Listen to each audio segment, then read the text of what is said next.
தீ இருந்தால் அங்கே புகை இருக்கும், உறவிருந்தால் கொஞ்சம் பகை இருக்கும், கடல் இருந்தால் எங்கோ கரை இருக்கும், கதை இருந்தால் ஏதோ முடிவிருக்கும்.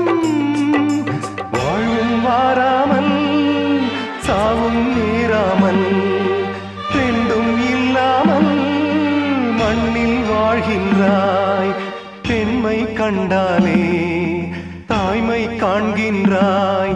பலர் பூஜை கொண்டாடும் பூவாய் வாழ்கின்றாய். அன்புள்ள மகனே, அழுதது போதும், புன்னகை சிந்து, இனி பூக்களின் மாதம். கடவுளும் நீயும் ஒரு தாய் பிள்ளை, இருவரும் தனிமரம் தானே.